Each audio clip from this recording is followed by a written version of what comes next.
How's everybody doing today? I think now we're supposed to say, yay, hackathon. That's not Powerade.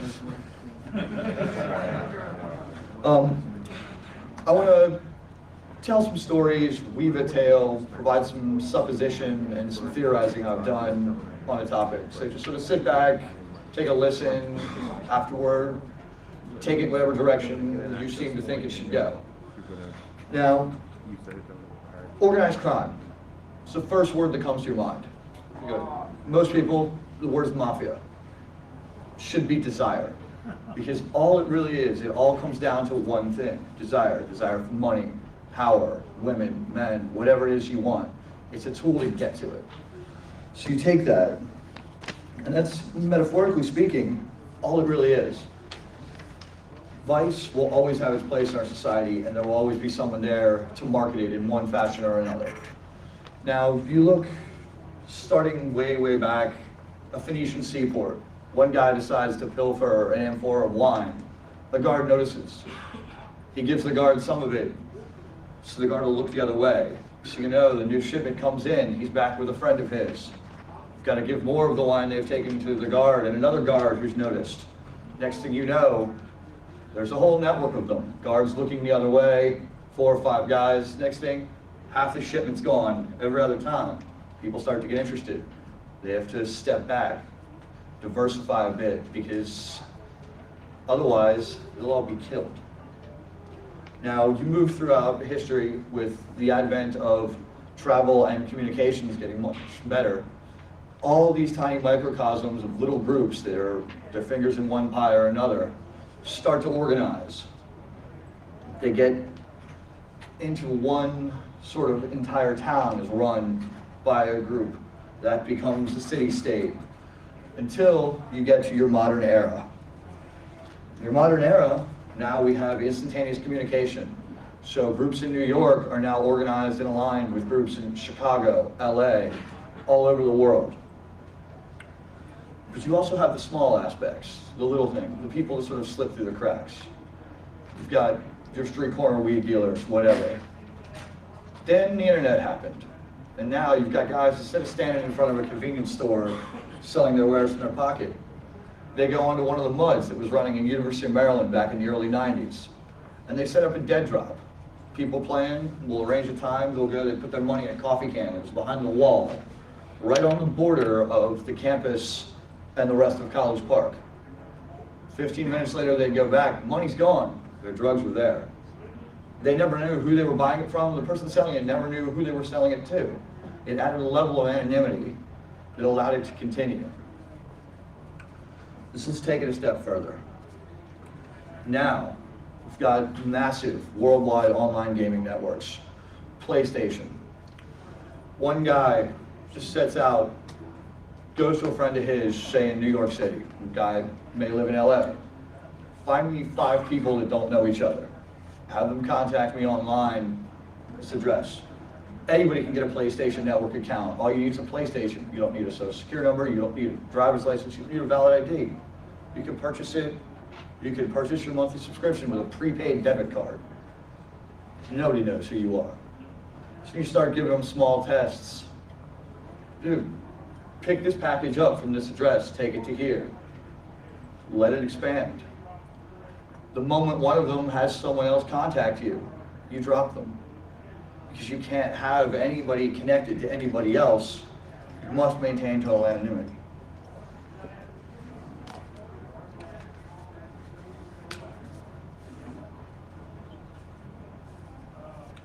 Utilize the voice chat functions and talk to anybody anytime.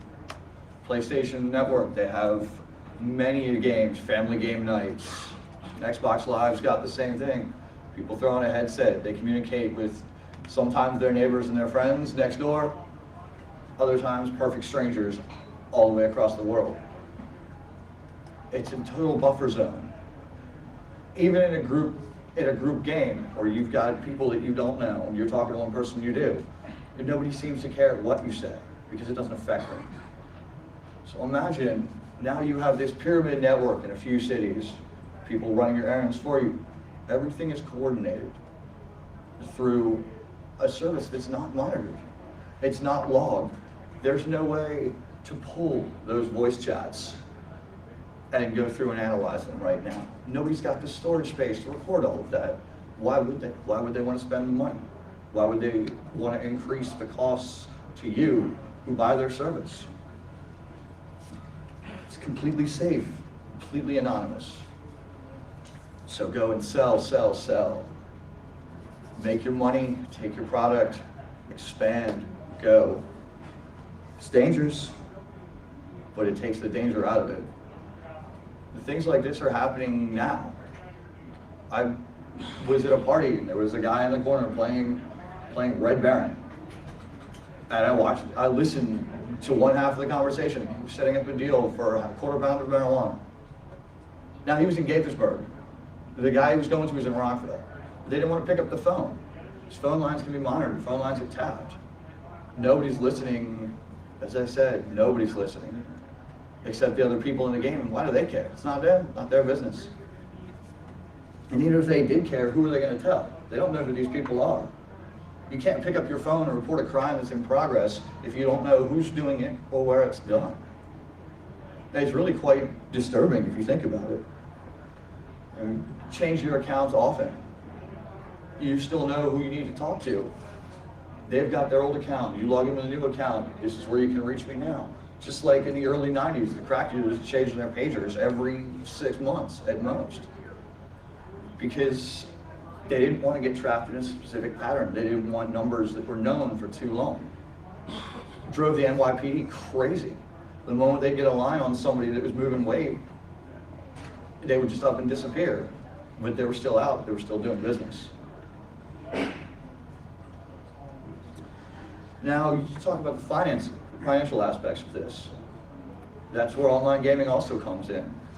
See, log into eBay, do a search for World of Warcraft.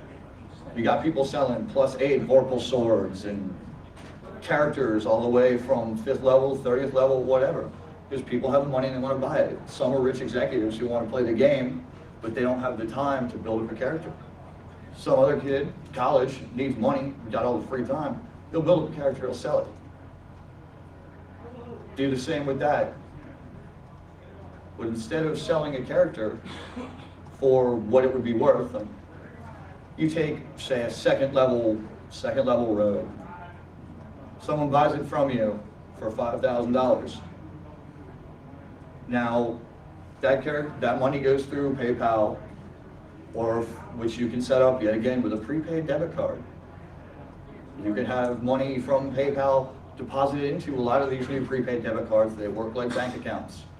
They're not linked to social security numbers. They're not linked to driver's licenses. People are starting to use those to get around child support. But now what you have is you have a perfectly legitimate sale and transport between two people that don't know each other. And that money's clean. You can declare it on your taxes, and you should. Because the IRS doesn't care that you spent $5,000 for a level 1 character. All they care about is that income is reported. And they get their cut.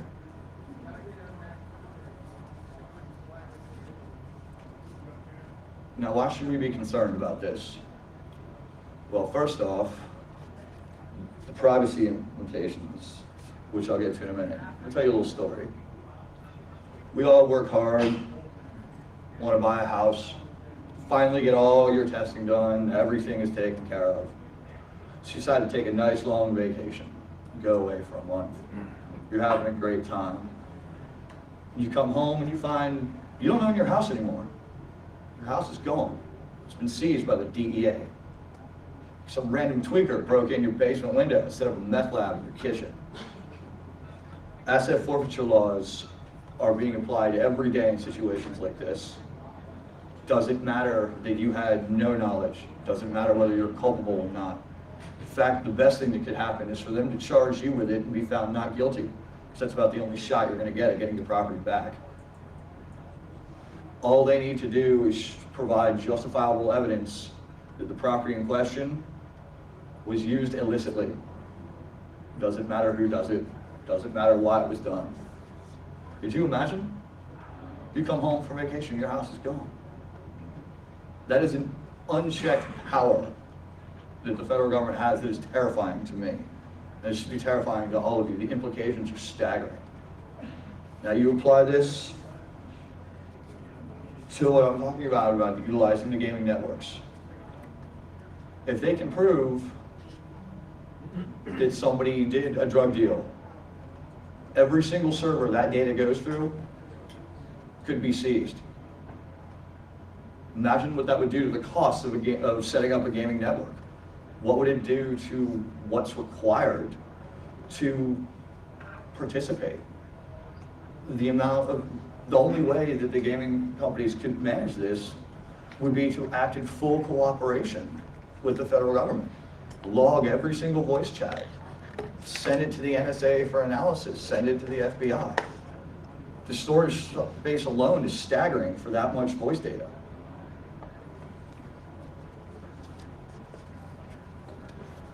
It's going to be soon enough. They're going to start pushing laws for all these conversations to be recorded. They already are trying to compel the phone companies to send your location data. They want to track you. They want to know what's going on. Because knowledge is power. No one could afford to play if they were forced to input these measures. It would be ridiculous. It's a hobby, pastime enjoyed by millions. And would they even need a warrant? Even if the companies didn't want to give it to them, even if they weren't trying to protect themselves by freely turning it over, is that protected speech? Is that a right to privacy issue? You're on basically what amounts to a public forum. Like everything we say in here, if someone's recording it, you could refuse to turn it over. But on what grounds? It's not proprietary. There's no idealism behind it that says anything other than what we believe is. We have a right to be free. We have a right to our own privacy. But companies don't see that. All they see is the dollar sign and the trouble. Well, apparently I've gone through this far faster than I expected to. But in conclusion, the amount of people utilizing these networks right now for illicit purposes is very, very tiny. It's mostly nickel and dime, high school kid stuff. But if you look at the overall reaches of what it could be utilized for, all it's going to take is for one person. Imagine the power of a Mexican drug cartel that could operate in total anonymity worldwide.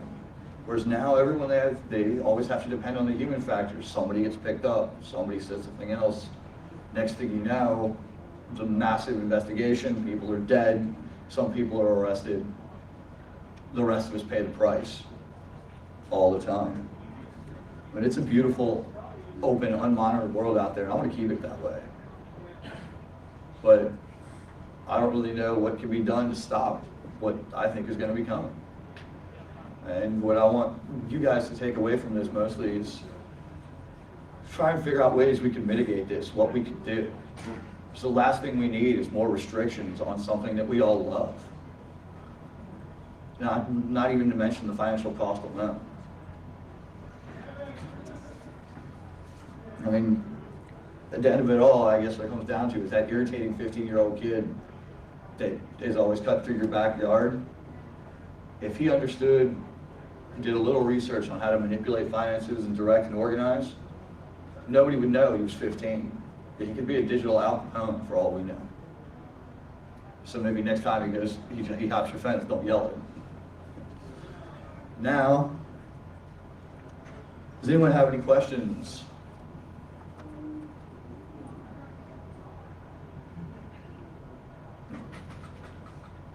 Well, I'll leave you with one final thought. Matter of Jerry Springer. I've basically been looking at this from a focused, for-profit, illicit enterprises angle. But the exact same procedure could be used for militant hate groups, terrorist organizations. They already do somewhat communicating with stenography via web pages. But imagine if they took the concept of a splinter-celled organization and unified it to this degree with this type of technology available to operate total anonymity with total finance transfers. Imagine the damage that could be done to all of us. Thank you, guys.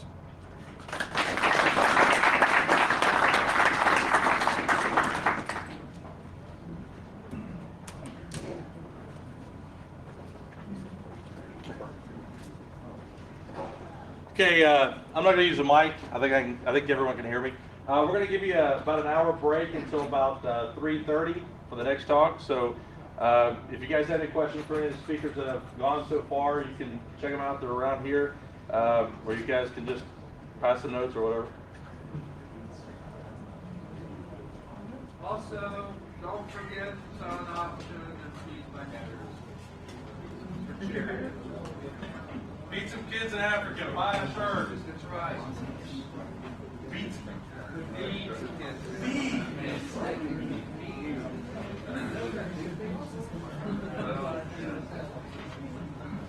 No, I'm pretty sure he said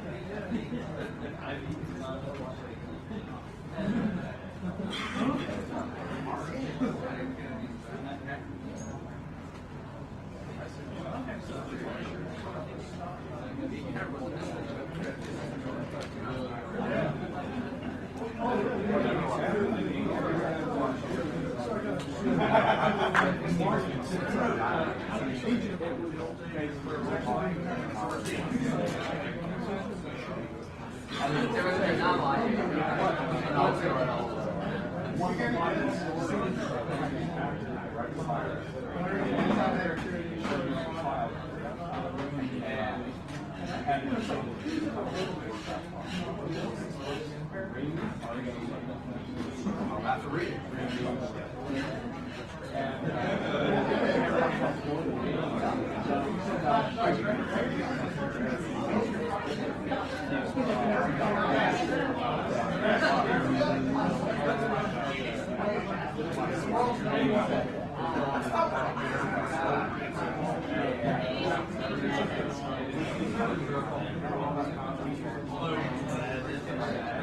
But that's not even the year on the book.